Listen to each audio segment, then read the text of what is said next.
I speak to you today as a sinner to sinners, as the beloved of God to God's beloved, as one called to bear witness to those called to bear witness. Amen.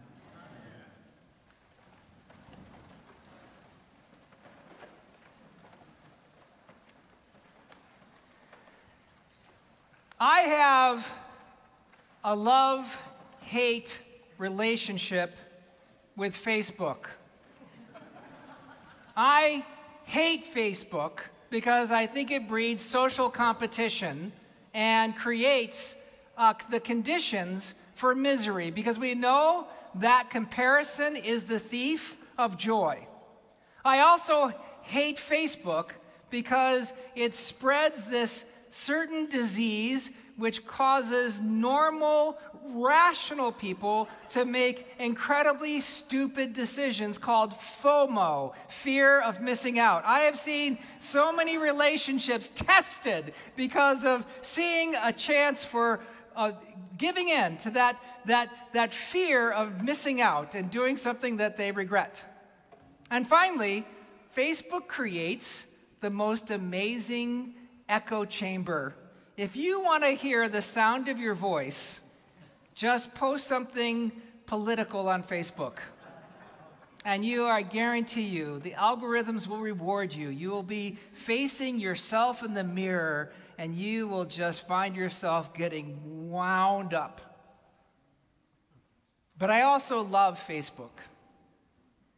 I love the fact that it connects us.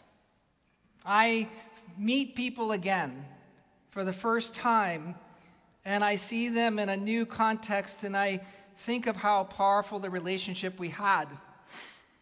And I also get, strangely, from Facebook, a sense of belonging.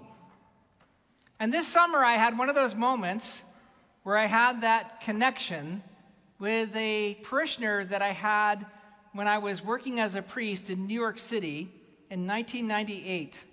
Her name is Lisa Shaw, and she attended a 20s and 30s group that I ran when I was working in New York City at Christ Church in New York. And she was working for the Office of Management and Budget in New York City. And since living in New York City, she's moved to Portland. And she worked for a while in government there, and then she's now in academic administration for a college. She's one of those people who kind of makes the trains run on time, who moves the papers from one part of the desk to the next, who makes sure the forms are filled out, who exercises incredible judgment. And on her Facebook feed, there was this really beautiful little picture she posted, which is on your bulletin cover today. And it happened sometime around July. It was this little Jesus, this tiny little kind of claymation Jesus. One of her co-workers, knowing that she was an observant Christian and an Episcopalian, when it was time to give her a little gift, put this little Jesus right on her desk. And you can see right there this little Jesus with his hands out to kind of say, "Here I am," and a little smile in front of all of those stacks of government reports. And that incredible inbox from hell, which is stacked higher than the walls. We've all seen that in our life of work, many of us, right? Those inboxes that just fill us with dread. And yet here he is, just being beautiful. So happy to see her. I was enchanted by this little Jesus. And I thought for a while that I might put something in the comments section like, "Well, that is a beautiful little pea-sized Prince of Peace." Or, "What a beautiful mustard-sized miniature Messiah." But I've realized that I can't comment on anything in Facebook without getting some kind of blowback. So I just backed away, and I hit the heart emoji. But I wouldn't let it rest. I sent her a note. "Lisa, so great to see you. Hope you're well. Where did you get that little Jesus?" And she immediately wrote back with the link to the Amazon, and I bought 350 of them. And about 3 weeks ago, I gave them out at service. And everybody took them.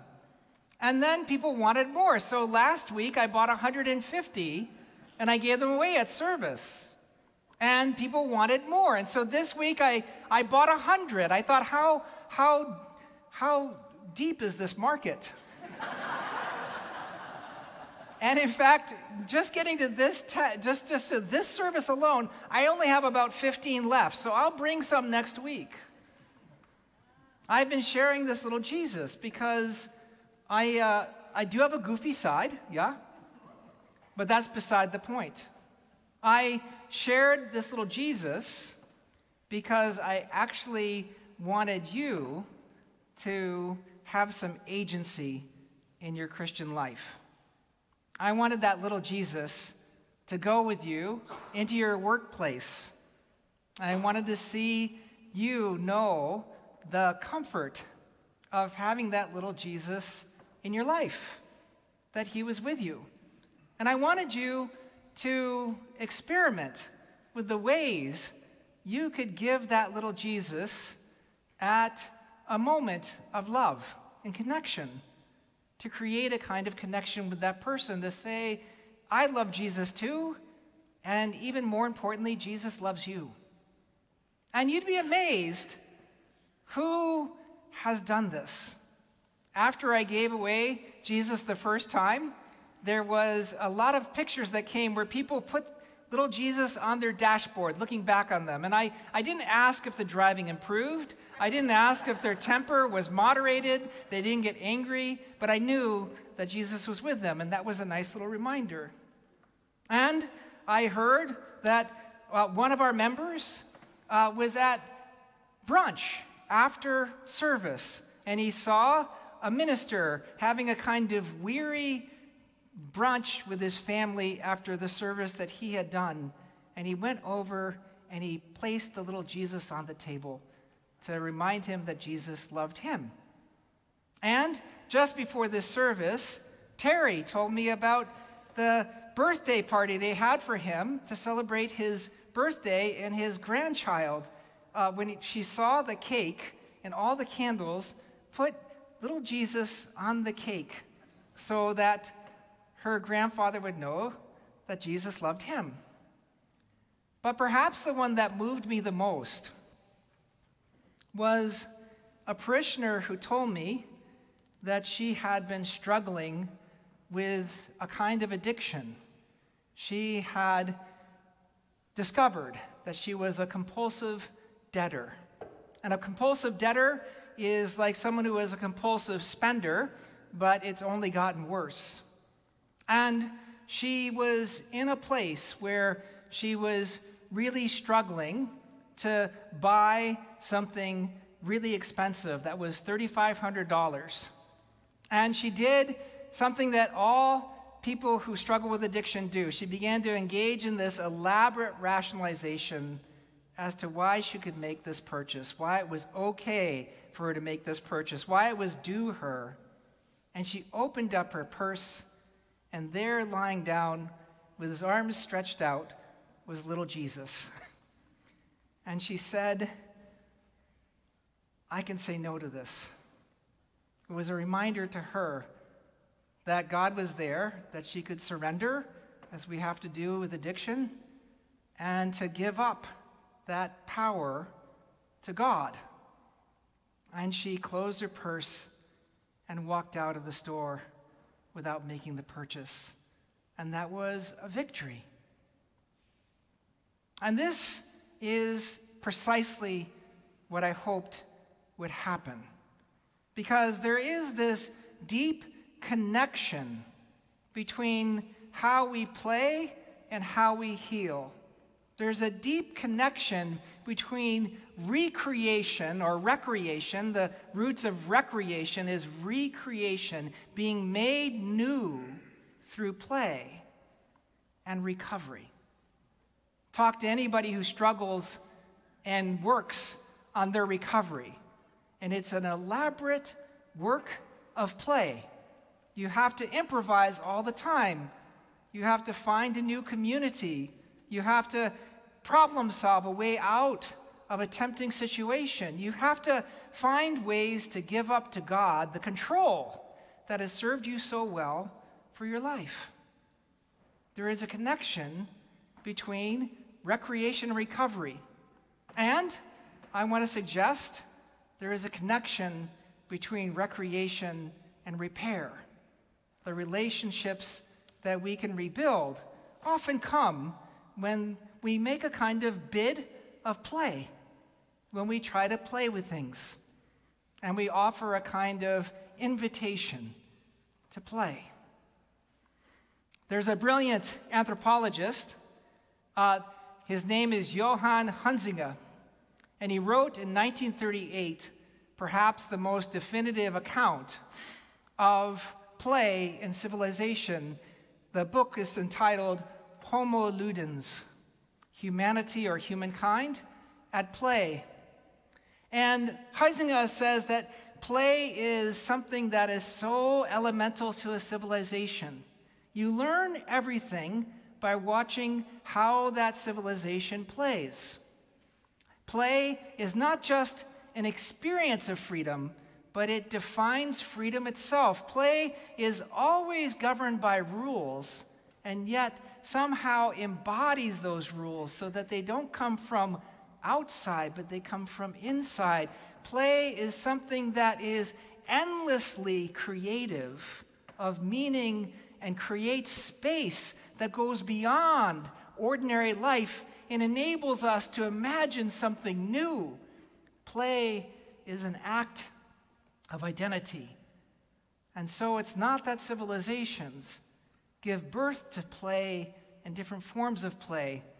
It's that civilizations and cultures themselves are an act of play. And at the end of his book, interestingly enough, Hunzinger gives as an example of play on a national scale the American election. He said, American elections are just a national sport, an immense moment of play whereby that culture reinvents itself.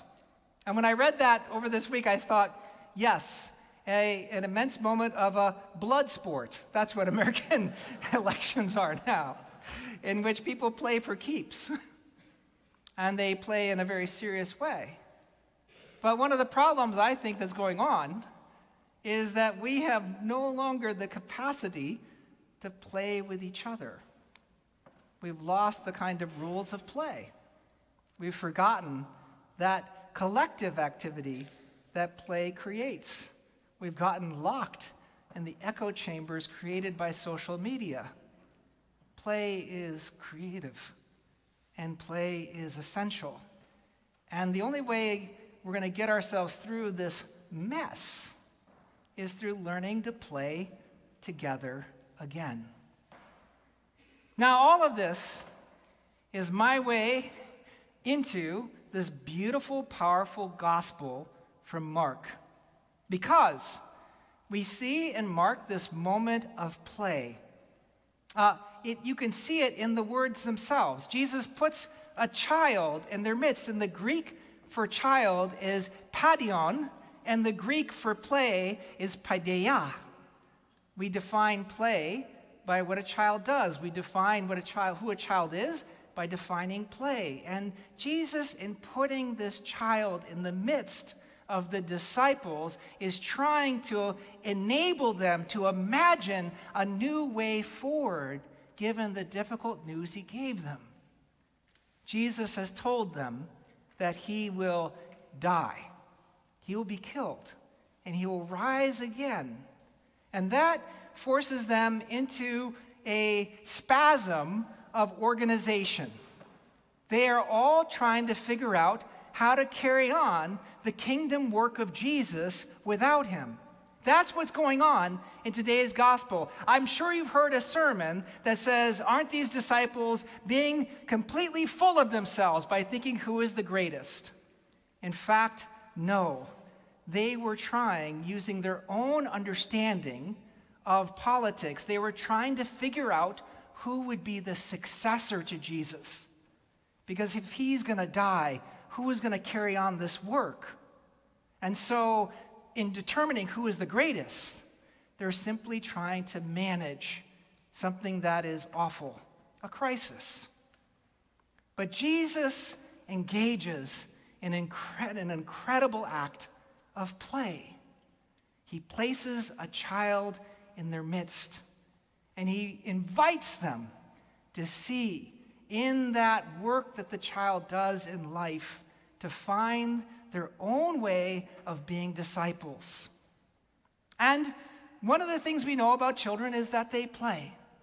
That is what it means to be a child. It's almost their vocation, as it were.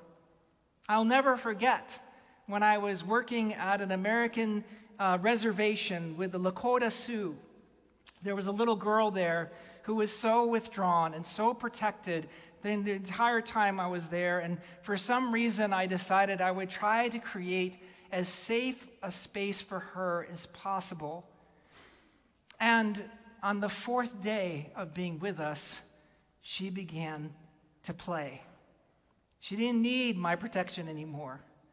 She was safe and secure and able to do what she'd always been able to do, which is what she was always meant to do, which is to play.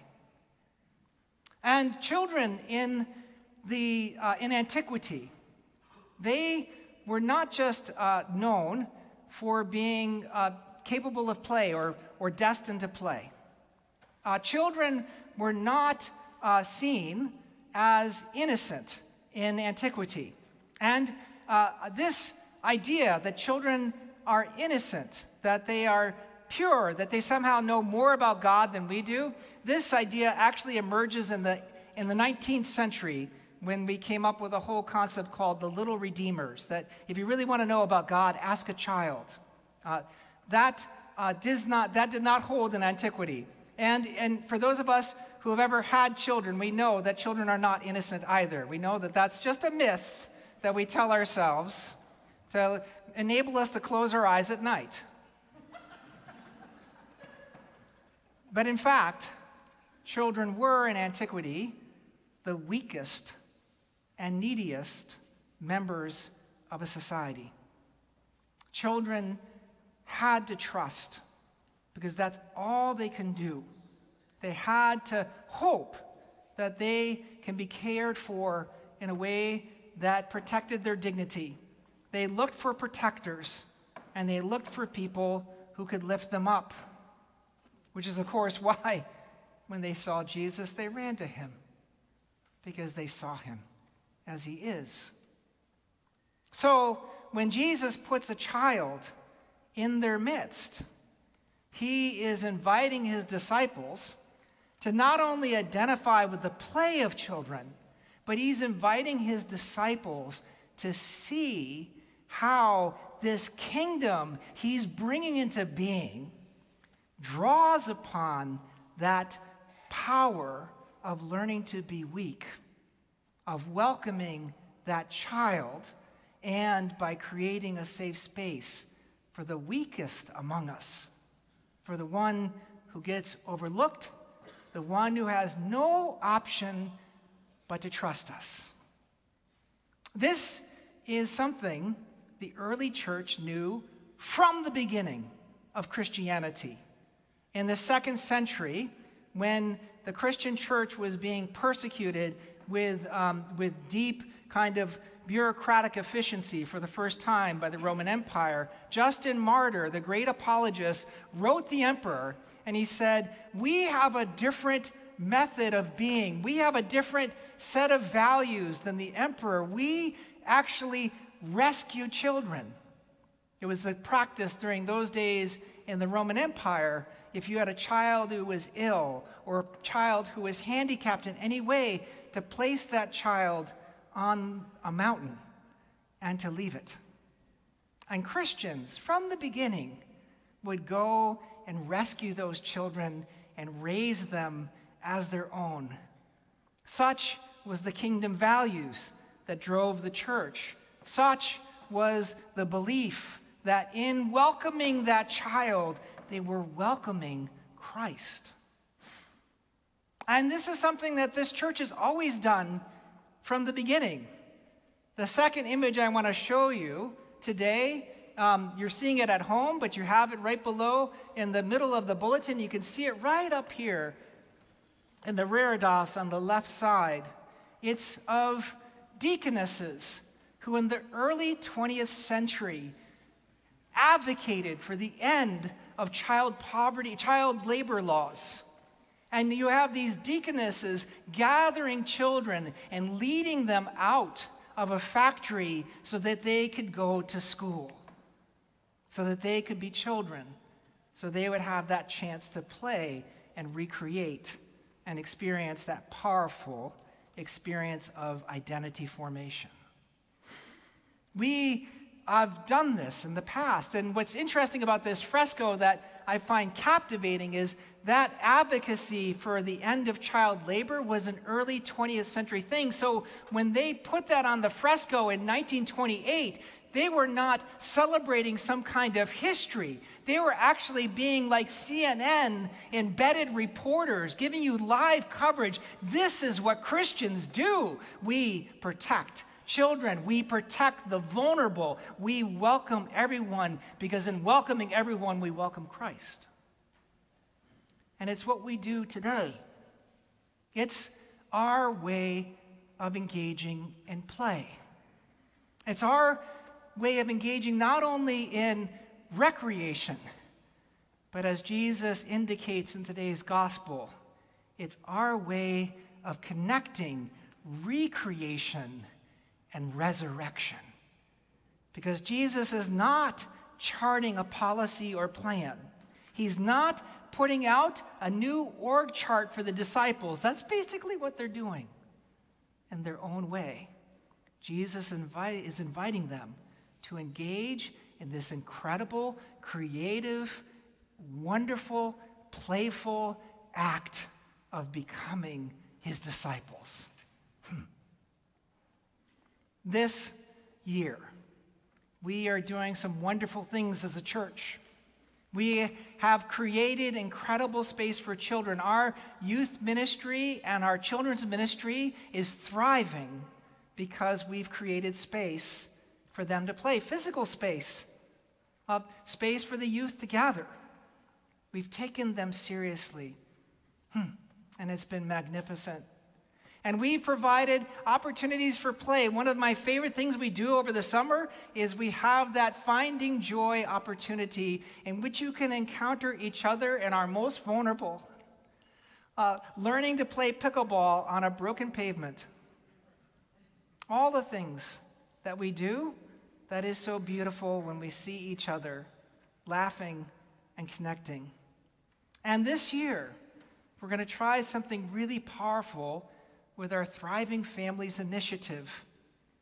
We're going to try to connect and carry on the work that we did when we were welcoming 41 refugees from Afghanistan and Ukraine, all of whom are now independent because we welcomed them, we cared for them, we gave them wraparound services, and we set them on their feet, and they walked into this new life that they have. We are taking the immense risk to engage in an act of play that imagines new possibilities for us to move upstream in our outreach and to circle and enwrap a set of families from Pontiac so that we might move the needle with them too, so that they might find self-sufficiency too, so that they might know Jesus too. Because in welcoming someone in Jesus' name, we give them the picture of Jesus that they might have been searching for their entire life. That picture of Jesus in us. So what game are you playing? What kind of play is God inviting you to do? What incredible act of recreation will things like a little Jesus inspire you to do? This is our task this year. This is our work This is our opportunity. This is our life. Amen.